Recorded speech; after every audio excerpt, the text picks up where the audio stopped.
today it is true that Instagram is so fast in the purchase process, but not in this price positioning and in this product. Because when you have, once again, a watch around €1,000, $1,000 US, the consumer wants to know everything. Welcome, Daniele Campagnano. Perfect. Yes. Thank you for coming. Nice to see you here today. Hi, everyone.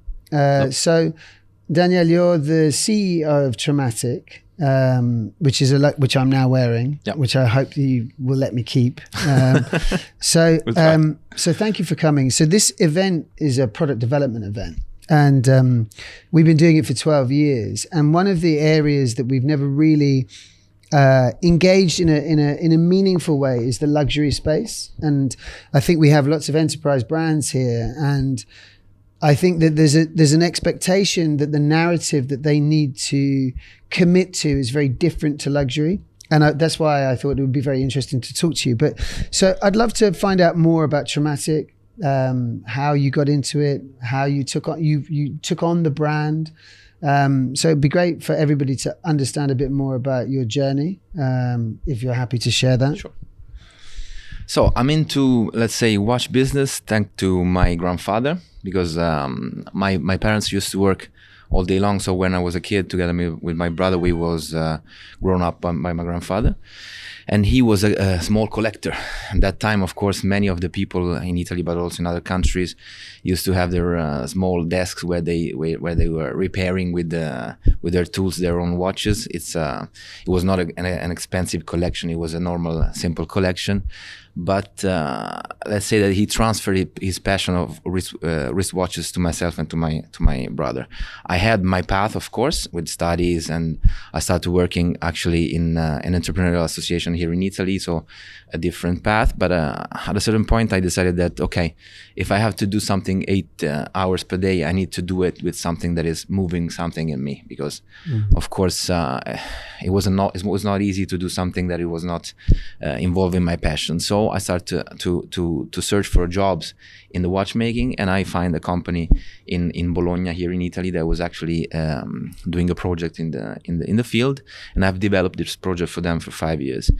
And then at a certain point, at 35 years, I looked in the mirror and I said, okay, probably it's time to comprehend if it's the moment to do an own path. So together with a couple of friends already working in the watchmaking business, we had started to understand if it was the point to start a brand from scratch. But it was a moment that in the watchmaking business, the market was so high. It was 4 or 5 years that the market was growing, and this brought to the birth of, I don't know, several companies from scratch, always doing new projects. So it was not hard to enter this market this way. So we thought, why don't we revive a brand that is not active anymore? I have to say one thing, that in the 50s and 60s in Switzerland, there was thousands of mechanical houses producing watches. And then when the quartz movements came around, it started a crisis for the mechanical ones, and a lot of them closed. Only the biggest ones survived, like Maggiore, Rolex, the one that we know. But actually, there was thousands that had to close for this reason. And Trematic was one of those. Actually, it's called Trematic in French. Yeah.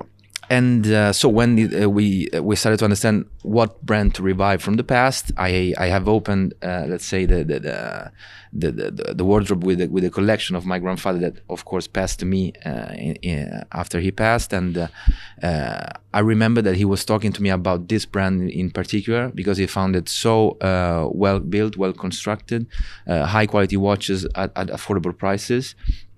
And also they were producing complications that at that time was not easy to do. We understand that Trematic was actually doing moon phases and complete calendars when probably 30 maisons were able to do that in the 50s and 60s. So it was worth to bring it back. We started to understand how to do it. We involved the authorities in Switzerland, lawyer associates to understand, and then we had green light to register the brand, and now we are registered in 40 countries around the world, and we brought back the brand from 50 years of sleep, let's say. It was not easy, actually. I have to say that we have done mistakes, both in process, both in production, in communications, and then step by step we have This was happening in 2022, so it's 3 years now. And we had to correct some things to understand how to communicate them. We needed to find the quality in the product, and I'm happy to say that with the last collection we have reached the point compared to the price that we ask very, very high, and the market is actually meeting this, is understanding what we're doing. In fact, the project is growing really well, I'm happy to say. But it's just the beginning. So we need to continue to respect what was the past of the brand, and to produce watches and timepieces that might, once again, reflect what the brand was doing in the past, which is not easy task, of course. I mean, they're beautiful watches. Thank you for explaining like the genesis of it. So I have a question, which is probably not very interesting to anyone else, but why is it that, like, what's so special about Switzerland? Like why do I care that it's made in Switzerland and not Paraguay or Ireland? Well, you're making a question Irish-made watch that is around the watchmaking industry since I believe decades. No, Switzerland is like other places. Of course, there's tradition, but there's Switzerland and Switzerland. Okay, like every other country. The point is not really, once again, the country, but the quality that you want to put in your watch. Okay. And the assembly, there's a lot of things in the process that it can change. Also in Switzerland, so you can find cheap assembly, affordable components, finishings, but you can find also very high quality. The difference is that in Switzerland there is companies and suppliers that are able to deliver very top quality compared to the price. Not only there, because I have to say that in the current market there are other countries and areas that are actually delivering very high quality, and I don't want to exclude, for example, China, because in some wrong talkings it might be addressed like a country that do cheap things. Not at all. No. They have very high quality in some components. I would say Japan is rising so much in the industry. It's already very established, but also in micro independent brands, which is where we're set. They're doing really well and they're growing. But also the United States. There are a lot of areas where in this price positioning, which is ours, so around 800 to 1,000 US dollars, there are a lot of districts working really well. Switzerland is important for tradition. We wanted to produce Swiss-made watches also because the brand was from Geneva in the origin. So it was important that our production was still in place, and it is. And basically that's it. It's not a matter of country, it's a matter of quality. Yeah. I guess it was a bit of a it was a question that was going nowhere, just because I'm interested generally in why we attach a value to Switzerland. And so, and that's probably a segue into value, right? So why do I value a Panerai or a Trematic or a Rolex, and what's the story behind them? And I think that most young men who buy Rolexes, or or young women who buy Rolexes, I'm not sure that they understand the product journey. And when you and I first spoke, we were talking about how do you access a Gen Z buyer, right? How do you explain your narrative as a brand when the reality is most people are buying on Instagram? They don't care if it's Tommy Hilfiger, or like the association that perhaps existed with my generation doesn't exist now. And so I'd be interested to understand your experience of luxury, because you sit on the cusp of it's a luxury brand. This is not I suppose it's not like it's not a Patek Philippe, but it's still a luxury expense. And so what's your strategy to engage a young audience with this watch? Well, thanks for the question. It's actually interesting because this is an environment where it's so much important. So people, the enthusiasts, they're very passionate about everything. They just don't buy only the product. They want to know everything. Sometimes you have to know that in some meetings, some trade shows, they're also giving me information about the brand. They're so informed also of the past, because they have also their grandfather's watch from the 50s. So in the watchmaking, it's very important, the storytelling and where do you want to go, and especially where do you come from. And I believe that today it is true that Instagram is so fast in the purchase process, but not in this price positioning and in this product. Because when you have, once again, a watch around 1,000 euro, 1,000 US dollars, the consumer wants to know everything, the construction process, where do you source, if you can of course disclose, why did you choose this specific or that one. So you have to be very, very describing the product and the concept. In fact, there is more and more practices in this environment where you explain what you do, where you do interviews, you do live on Instagram, on YouTube with influencers and people and talkers of the watchmaking, explaining why you choose to do that dial, to do that specific diameter, to use that movement. And there is a lot of talkings, of course, and discussions, because a lot of people actually are, let's say, okay with the choices you made, and some are not. So, and the discussion will be never over. All of us, especially in the micro brand and independent, mission is to make the perfect, of course, product compared to price. And at the moment, nobody actually achieved that. But, and I don't know if it will never happen, of course, but. It is not that you open a website and you do some pictures and you say, okay, buy it. I believe it's not happening with no product, but this in particular, once again, the consumer wants to know everything, and it's not an impulsive purchase. So to give you an idea, we have the data that every time that a customer buys one of our watches, it comes on the website something like from 20 to 30 times. That's the touch points, 20 to 30. Yes, before purchasing. That's very high. That's very yes. Yeah. They want to Normally see everything. Digital marketing, you like 7 to 8 is what you're aiming for. 30. Yeah, 20 to 30 times on the website before purchasing. Yeah. Because they want to know everything. They want to study the product. They want to, if you don't have the pictures of all the angles, it's not right. They want a worn picture. They want to talk to you. They send you emails or contacts to the message point on the website to know this or that, which is good for us, because once again, it's a product where you know, the watch is one of the few products that you have to be careful, both to an aesthetical thing and a technical one. And it's not that often happening. Automotive is one of those, but it's not so many. And so getting it right from a technical point of view, from an aesthetical point of view, from a dimension point of view, and from a storytelling point of view, and a communication point of view, it's not that easy. It's actually. easy, right? It's easy. No, I know that also in other environments it's like that, but watch is one. No, watch it, and it's interesting. I'm surprised that it's 30 touch points, but you just mentioned something which I think is interesting as well, which is technology. And I was speaking to someone, I can't remember, someone at this event, but they were talking about luxury and its inability to, the luxury space, so not just watches, but its inability to harness technology, and that it might die if it doesn't. And so here's a question for you. So if you were going to include some form of technology, do you see a world where I can buy into the narrative of the history of Trematic and the beauty and the cobbled stone street and the original making production processes and materials, and then this watch do something?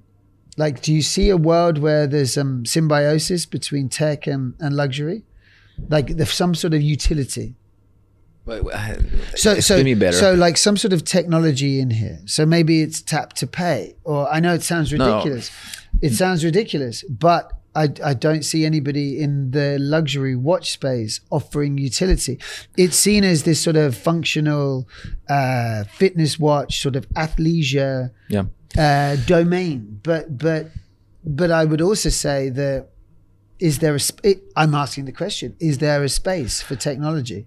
Or I believe there is, at least there's been a try 4 or 5 years ago. A couple of luxury brands actually did, let's say, more entry-level or affordable timepiece, mixing mechanical with, let's say, technology, like the buying process and stuff.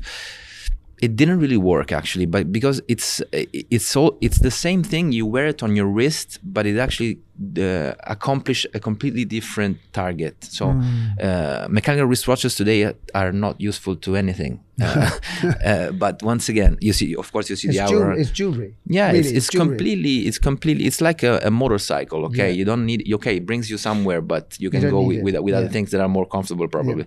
And the same thing is for a watch. So today, when the Apple Watch or the other smartwatches came around 10 years ago, there's been some people questioning, what are we going to do? What is going to happen? Is going to be a second crisis like the one of the quartzes?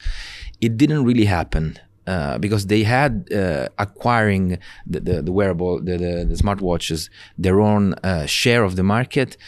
But it has a completely different target. It's utility. You need that. And once again, the mechanical watch is luxury that goes up also to 500,000, 1 million euro. It's completely accomplished different targets, and it has a different consumer. And you have to know that when this happened, a lot of people actually were wearing both of them. So one on the right wrist and one on the left, because they're doing different things. Yeah. One is for totally different. So you don't see a world where there's any kind of marriage there. There's been once again a try, but I don't think they're doing the same thing. So I believe that mechanical watches are gonna continue in their own path, and it's gonna be parallel, but not crossing. Once again, I don't know. There's been a first attempt. We will see what happens. There will be another pass. I believe there will be for sure. And maybe there's another sector there. There's another subsector within the watch, but it just doesn't exist right now. Probably. So with Trematic, how long have you guys been going? It's 3 years? 3 years now. And I'm interested in who's buying the watches, like in terms of geographically, where your biggest customer base is. Well, that depends. We're still getting data on this. I have to be honest. We don't have a complete picture, of course, yet. But majorly, we started with the Western countries, but also because we focus our attention over there. I'm talking about majorly online, okay, with the advertising and the communication, and also one of the most important things, the reviews on the channel. So we've been reviewed by American and French, because it's an important market, and Italian, of course, reviewers. I have to say that it's recently a review from one of the most important reviewers around the world, which is Australian. The name is Peter Kotza. And when we have made this review, it happened 10 days ago. The website actually exploded from Australia, from Singapore, from New Zealand, and also from UK, of course. Did you pay for that review? No. You give the watch. Organic. This is one of those that he doesn't want to receive payment, but he chooses what to review. So all the brand, it's one of the major, probably the one in all over the world. So he decided what to review. Everybody proposed to him. We had a campaign manager that contacted him to say, okay, they did this watch, which is very particular, very thin, very high level in this price positioning. Do you want to review it? He said yes. And actually, when the review came out, the website and sales this month at least, and it's not going down from now. Amazing. So we're happy. Amazing. And of course, it flows when you're still young, because we are once again an historical brand, but we have a new path after 50 years. So we need to regain, of course, all the market. But once again, it's I believe that it's a lot of focus. Tastes on different markets are different, but when you do a timeless timepiece like this one, I believe you have a lot of doors to be open. 100%. I mean, they are actually. It's funny because now I'm wearing it for a bit longer. I'm like, it's a beautiful. They are beautiful watches, and I know you've brought some more with you. But yeah, like in terms of the brands that we have at this event. Predominantly, it's enterprise brands. It will be your Pumas and your Nikes. And how do you think, like, I guess perhaps they would, from a creative perspective, look at what you have, and it's a beautiful story, right? Because it's quite a simple story, and actually simple is better. But how do you think that a brand, like, do you think that there's with the buying mentality that you're seeing, right, with what your awareness of the consumer, do you think the brands should be looking to go back to the genesis of why they exist and painting that story? Do you think that that's a powerful way of engaging consumers?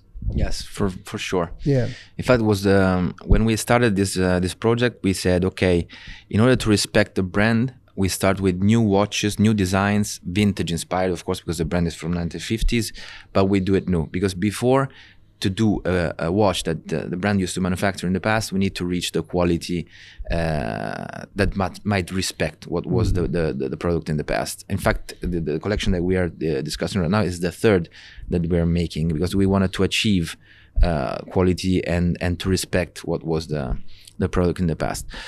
I believe that if we have to say that we have a competitive edge, sometimes when you have a smaller company, you have your ears very open, and when you meet the enthusiasts, when you have a lot of feedbacks.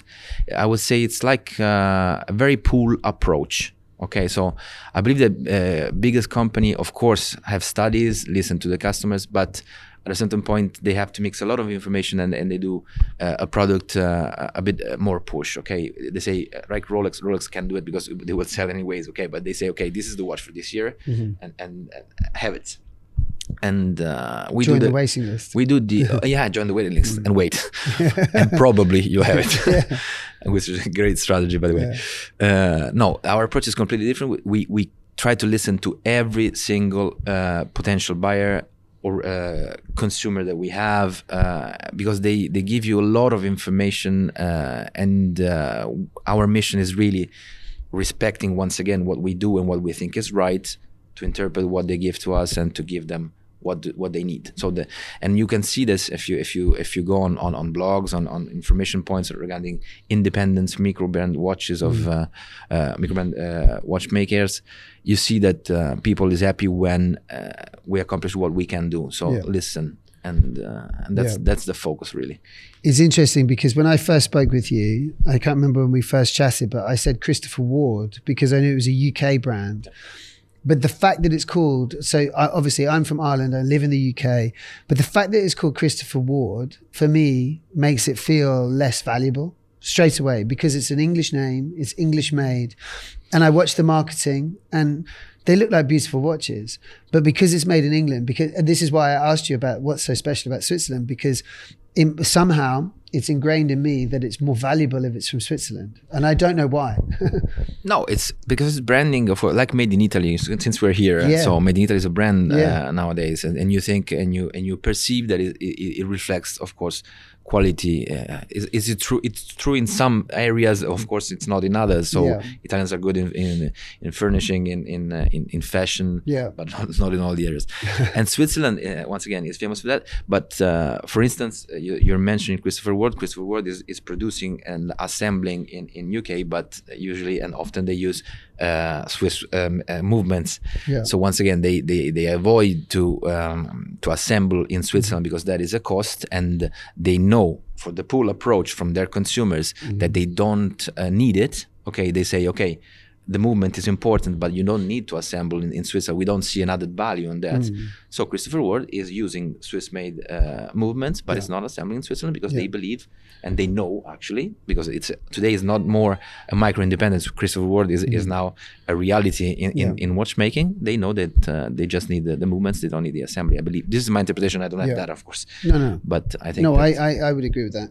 Did you ever think, like we talked about Rolex, and like I have lots of friends, like I used to own a Rolex, I don't anymore, but like, did you ever think about as a product launch, the unobtainium, right? So the idea that you can't have something makes you want it more. Did you ever think with relaunching this, maybe we'll just sell 300 and like maybe we'll enter this race at a much, much higher price point? Did you think about that? I'm sure you thought about that. Of course, because there's everybody's watching. So everybody saw that this was happening, especially during COVID, because I think they had this strategy. But of course, with COVID, a lot of components were not available. So the watches couldn't be finished, couldn't be, let's say, assembled and delivered. And they understood that the premium people wanted them more, of course. So that is that. And they continue to do that, even though now this phenomenon is a little bit decreasing. Of course, all the other brands were watching, and I have to say that you have to have strategies to sell, but you have to also be honest with your consumer, with yourself. Okay. Some brands, of course, we're not gonna give names, but try to do this thing. They're producing. We know the quantities, so I can tell you that when you produce a series of watches, the producer, the suppliers ask you to have, let's say, 500 pieces produced. Sometimes some brands to replicate the phenomenon that we were describing right now is to say, okay, this is the new watch. We put it online. After 12 hours, it is sold out. Yeah. Okay. After 1 month, we have produced again. Of course, I know how it works. I can tell that 90% of the times, since for producing you need 3 or 4 months. Okay. And secondly, probably they sold, I don't know, 80 to 100 pieces. They say it's sold out, and then after a month, okay, we have it again. I believe that is not really. It is a strategy. Probably there's no is integrity. More. I don't know. I'm not saying that not everybody is doing this, but I saw this happening. So I don't know if this is a good thing to do. And I can see that when you are very honest, you say, okay, we do this, we do that. We are not selling everything in 1 second, but we do the things with quality. And I think that honesty will always pay. Yeah. And my mother always said the one thing you can't hide from is the truth. Exactly. But this is someday. important for consumers, right? Like Trust. It is important. We're not trying to be anything. This is our story. This is our journey. This is our product. We make it. This is the price point that it should be valued at. And so I love that. I love the integrity of it. And you can see it once again. I was telling before that our consumer is actually getting a lot of information. And I'm seeing, because I'm watching the competition, okay? I see the brands that are doing the strategy that I just described and the other one that are being honest. And I am seeing that, okay, the first one are selling, but the second one are gaining respect and more and more and more. So I believe, once again, not only is right, but it's the better strategy. Yeah.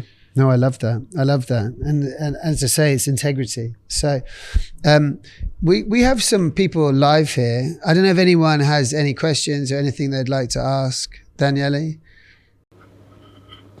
Curious to the second-hand market in terms of watches. Is there one second-hand market, or is there some? Are you aware of that?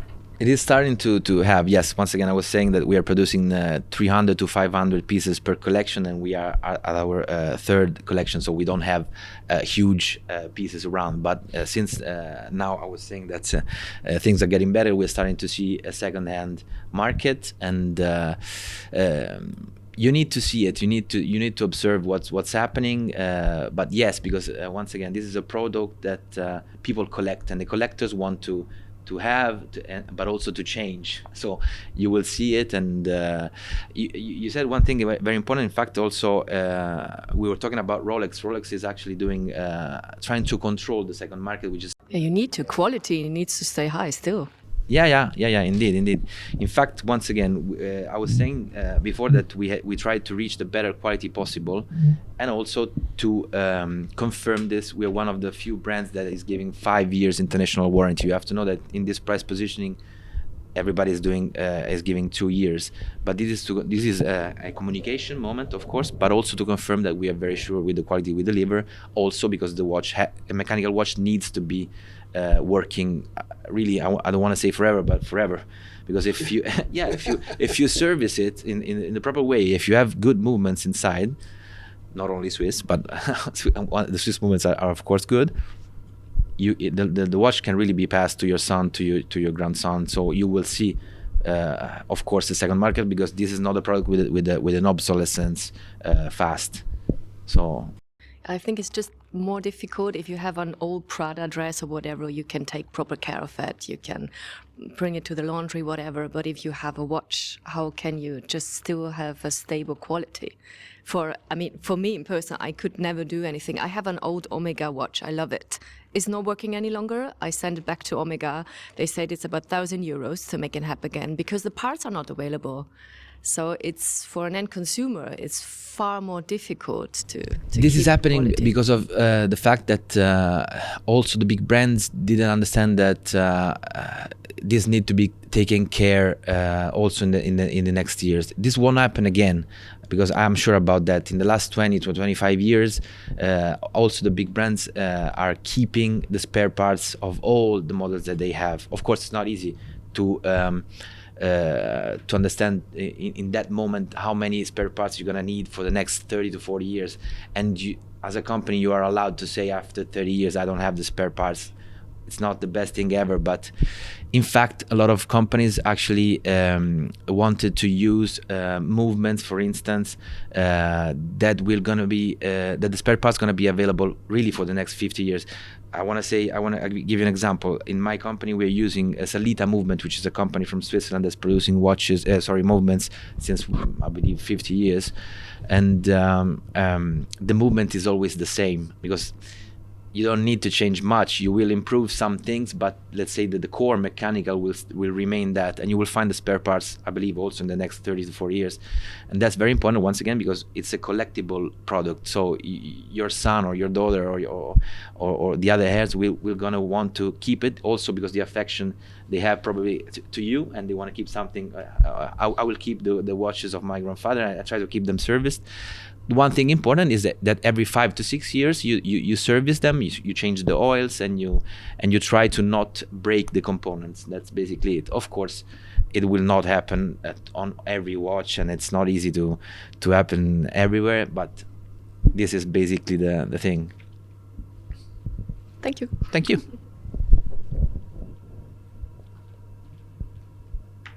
Thank you, Daniele. So my question is, what advice would you give a up-and-coming brand who wants to break into the luxury market, given the status of this technological age? How do you remain timeless, or how do you remain luxurious in such a tech-savvy industry that we're coming into?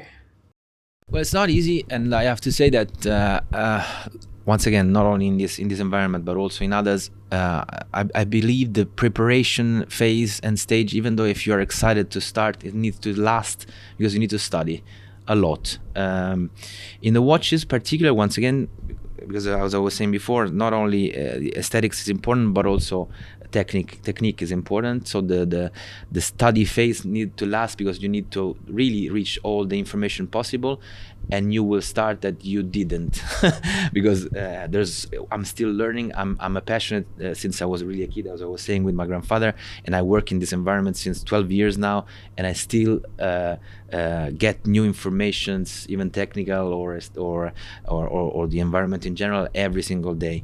But the more you last in the study phase, better it is, because you will avoid some mistakes that you will do for sure.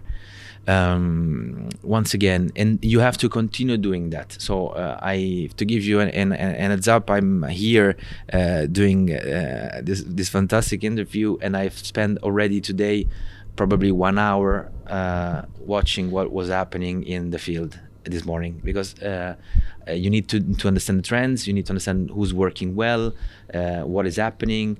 Rolex has just released a new movement after 30 years, so it will change the industry, because you have to see the leaders, of course, what are they planning, what are they doing, because this will reflect to all the others.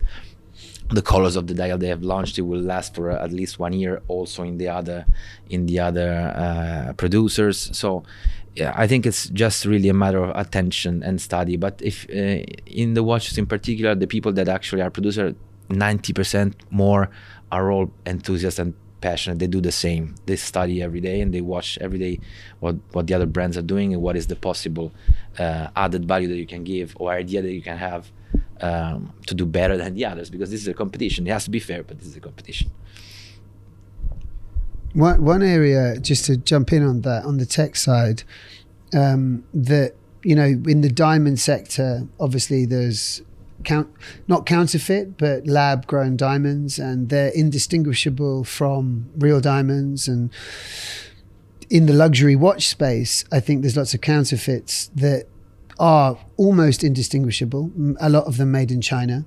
And one area that I think doesn't need to become like a gimmick, right? So it doesn't need to be that this is measuring my pulse or my steps.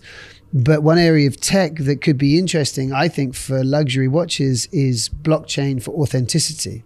And is that something that you've thought about, looked at? Is that something you've investigated? Yes, it is actually connected, because once again, if we go back to the COVID, for instance, there was a connection between the people was asking, okay, I'm actually sparing some money. You remember that we were closing our houses, and a lot of people actually was sparing money. I was trying to understand where to invest. Yeah. That was one of the reasons why the watchmaking industry had a peak on the upside, and blockchain and Bitcoin and stuff was connected to this because it was an investment anyway. There is a movement that is actually trying to understand, and probably some projects that are actually already doing that, how to connect blockchain to watches, but I don't have a clue nowadays if there is something that is actually working. It is something, once again, that is talking to the same people, because the people of the watches are the people of the blockchain and of the Bitcoin. Once again, how this dual environment can connect, it is still something that it needs to be explored, or someone is actually doing it but is not yet at a big stage and a mature stage, I believe. Very interesting. Anyone else have any questions? Hello. Hi.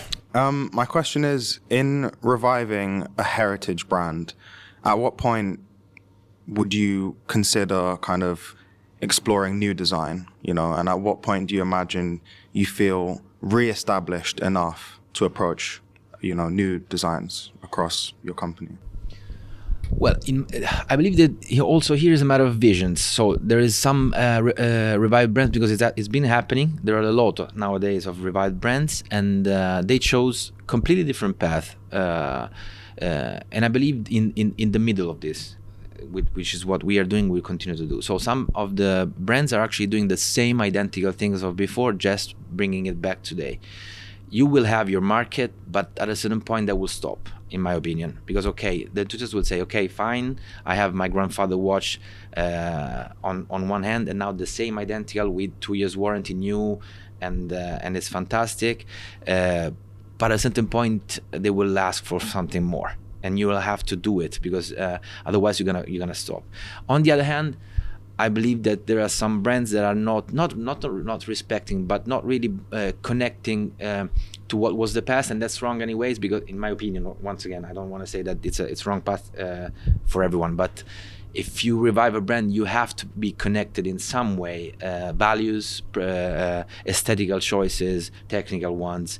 Otherwise, the story is not the one that has to be. So I believe in fact that we are doing this way, because it is my view that you can do it this way in a productive way. So you bring on two different paths. One, that is the new watches.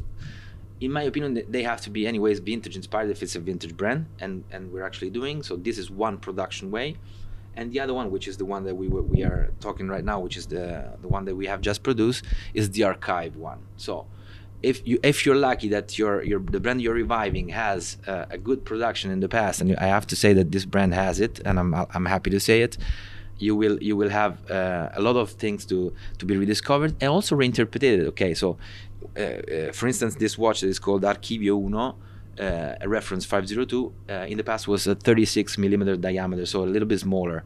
We have modernized it a bit. We didn't do it the same identical, even though probably we will do also a 36 one day. But we try to reinterpret the watch in the modern era. Okay, but you have to follow two different paths. You have to say, okay, I'm reviving the brand, I'm respecting it, but I'm also capable of doing something new. Otherwise, once again, it will. In my opinion, it will not develop the way it can. Cool. I'm hoping you're going to give this to me, right? Second time you say it, so I believe you mean it. But yeah, so really, I'm sure maybe after this, people want to maybe have a look at the watches, which everyone's welcome to do. But I really thank you for coming. Really nice to meet you. Thank you. And I wish you all the best with this brand. Thank you so much. And if you'd like to come to our show in New York, you're welcome to. We could do another podcast. I'll be happy. There. Yeah. Okay. Thank you so man. much. Thank you, nice everyone. To meet you, man. Thank you. Thanks a lot.